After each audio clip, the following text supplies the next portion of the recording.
Hello, welcome to episode 61 of Dezines and Roger Crochet Vlogcast. I am Rosina, crochet designer and all-round crochet enthusiast, coming to you from the southwest of the UK. How are you? You alright? I'm okay. Can't complain.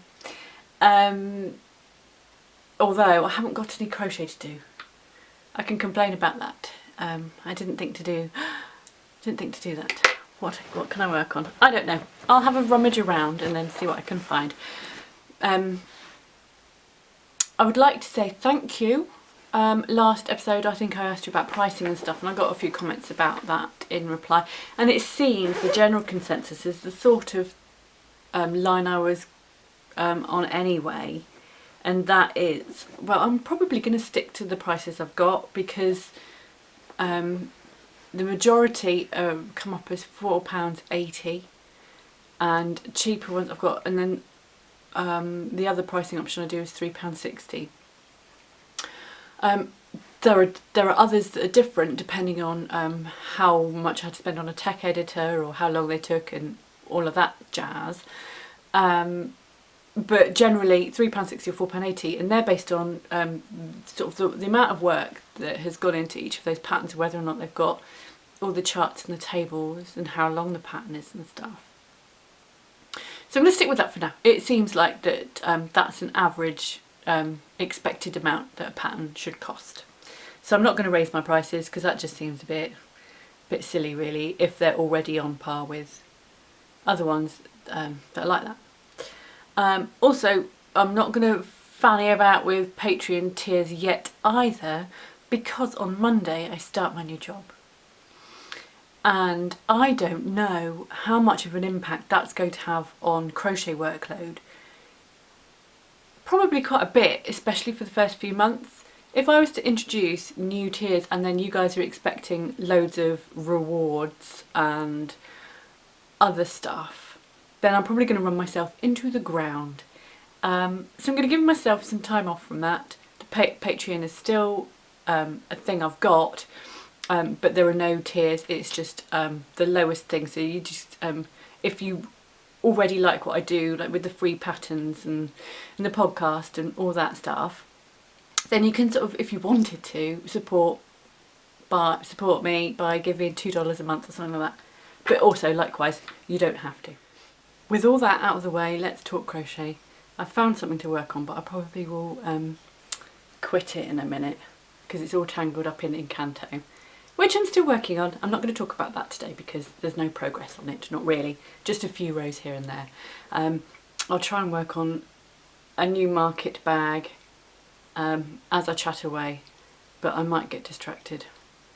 It might be distracting, I should say. So not going to do that too much. I can already see I've distracted myself already. Right, where was I? I've done all the introduction stuff. Let's talk about crochet. I'm going to show you, this arrived in the post this morning, a granny stripe bag. It was in an issue recently of Inside Crochet magazine, and I thought I'd show you because it's just come back to me. I lined it, but I haven't put a popper in. I might put a popper in. But it is just a granny stripe bag with tassels on the bottom, and I used double knit acrylic from Stash and used a magic knot to make 2 balls to do 2 panels to stitch together. I made that, I don't know, months ago now. Months and months ago, I'm not sure. Then about last week before, this arrived in the post. This is the Riviera blanket that was in an issue of Crochet Now magazine. It sort of fits on a single bed, I would say, and it's a stripy blanket, and it has stripes of varying lengths across the width of it, and the stripes are different stitches to the main body of the blanket, and I made it using King Cole Cotton Soft, which is quite weighty but very soft, as the name suggests. As it's literally only just been in the magazine, and they've only just sent it back to me, so it's not a pattern that's available outside the issue. But do you think I should write it up and sell it when the rights end? And when they revert back to me, I could make this a release, because actually I think I really like it. The colours aren't me, I didn't choose the colours. But you could make it in any. You could make it in loads of different colours, couldn't you?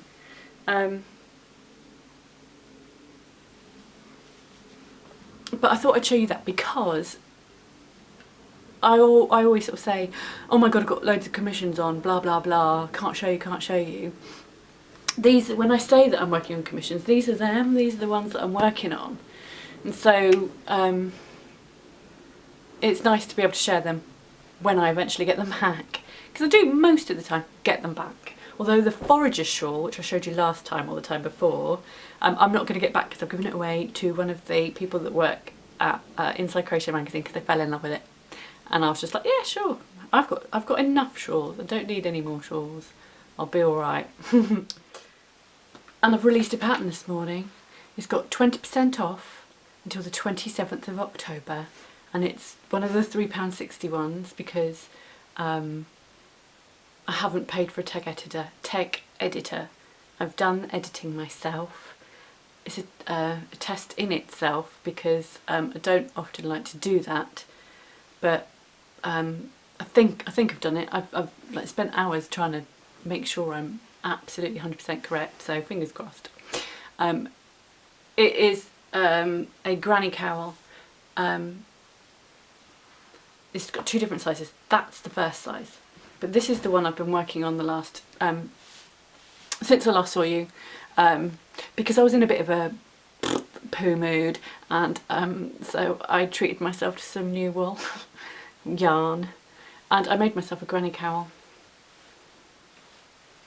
I wrote a pattern and then I decided to do it in two different sizes because I'd made this one already and it featured in Crochet Now magazine in the winter, but I thought the colours were a bit pale for me, so I wanted something more bright and bold and bigger as well, so I made this one.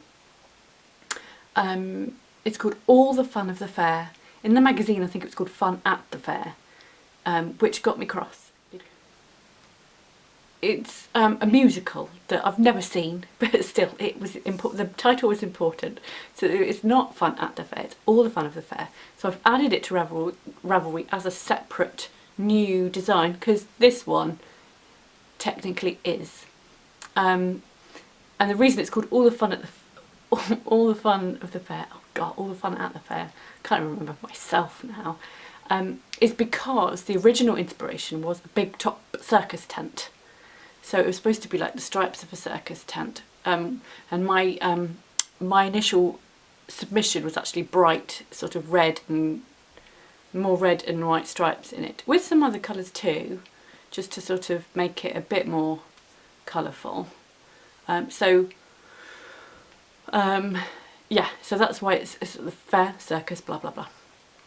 So this is available to buy on Ravelry at the moment. I've just released it today. My today is Friday, the 11th of October. That's what it is today. So this is the big one, and just for comparison, this is the small one, so you can see the difference. And they're both sizes are in the pan, and there's a chart and a table for ticking off as you go and all of that. I keep saying and all of that quite a lot? Getting on my nerves. I bought like, how many did I buy? 13 or 14 balls of wool when I shouldn't have done. Lots of different colours of this, paint box, and I bought it because it's a wool mix and I'd never tried it before and I wanted to, and I like the paint box colour palette, so yeah, I bought a few shades of that and made the cowl, the big cowl, with this. and I would like to incorporate the rest of it, the leftovers and whatnot, into a jumper at some point. So I'm still on my jumper kick. I've got some bad news, not bad news, but I've had a bit of a setback with the Betty boyfriend sweater after swatching. I have the DK I've got. Oops, the DK I've got isn't compatible, I don't think, with the pattern because it's too fine. My swatch, I did 2 on 2 different hooks and it's well off. And if I increase my hook size, it's just going to be really, really holy. It's already quite a loose stitch. Looser than, if I were to go up, it would be looser than I want for a jumper because it would just be all holes. So if I want to make the Betty boyfriend sweater, then I'm going to need to buy some new yarn. Maybe I could swatch with that, Aaron, and see if that works. And then I'm sort of get a better idea of what I need to get hold of. But I'm disappointed. The only other thing I could think of doing is making a bigger size in a smaller hook and hope that that works, but it might require a bit more faffing. And to make somebody else's jumper, I don't want to faff at the minute. So I'm thinking on it. And I want to make it because I think it's a really nice design. I'm not sure. I'm not sure. I'm still making my Kinesis sweater, the knitted one. I'm into my first sleeve, which is good. But I'm not going to talk about it because my camera's doing that thing where it keeps switching off either after 4 seconds or 4 minutes, and so I'm rushing each section to try and fit it into 4 minutes, which is why it appears sort of stilted perhaps today, and maybe quite quick. I'm not sure. Yeah, so I'm not going to talk about any whips because it's a waste of time, and I've not really made much progress on any of them anyway. Not enough to sort of show any real considerable difference. What else was I here for?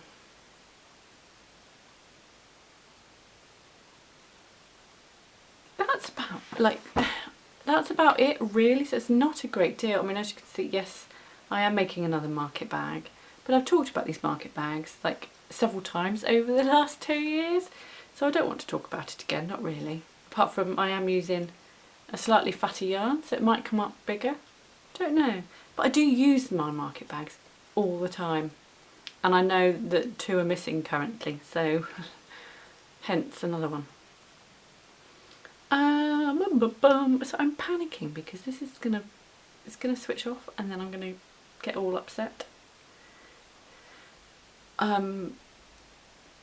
might not record. I might give myself an episode off and come back next month just so I can get used to my job and settle into that a bit before I record, and also because I want to use my days that I'm not working at my real job. I want to try and concentrate on some design work rather than anything else. I need to learn how to prioritise. I'm not very good at it. But maybe I will be when I start my new job. I'll learn all about that. I don't know. Yes. So I'm terribly sorry it's a quick one. This seems to be going on for longer than 4 minutes. I'm suspicious. Well, not suspicious, just I don't know whether I'm coming or going. I hope you're well. You're alright. I've been in better moods, it's true. I've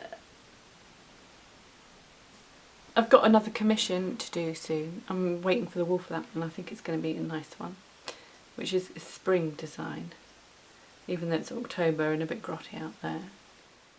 Also, between now and when I next see you, I might buy myself a new SD card and see if that fixes the problem of the recordings, because I don't want it to have an impact on how I just like sit here and chat. I would like it to be more relaxing rather than fretting that I'm going to get told to shut up in a minute because it doesn't like me. I don't know what that's about. I could learn how to use my phone as a recording device. I've never tried it. It might work perfectly fine. I know most other people do it, and so I probably should try to.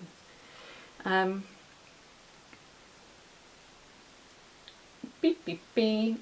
Well, thank you very much. I'm sorry if this is very, very short, but sometimes they are, aren't they? And sometimes they're super long. It depends on my mood, it depends how much I've got to show, and it depends on whether or not my camera is behaving. So, thank you very much. If you like Things in Roger, if you like the work that I do, or this episode, whatever, like, subscribe, thumbs up, and leave a comment in the comment section down below. A nice one, I hope. Yeah, don't say anything mean, as usual. If you do, I'd ignore it. I'd ignore it anyway, because one does not feed the trolls. I have come to learn. Right, thank you very much for watching, and I do apologise that it's probably only about 20 minutes long, and I'll see you again next time when the dust has settled. Thank you, cheerio, bye bye.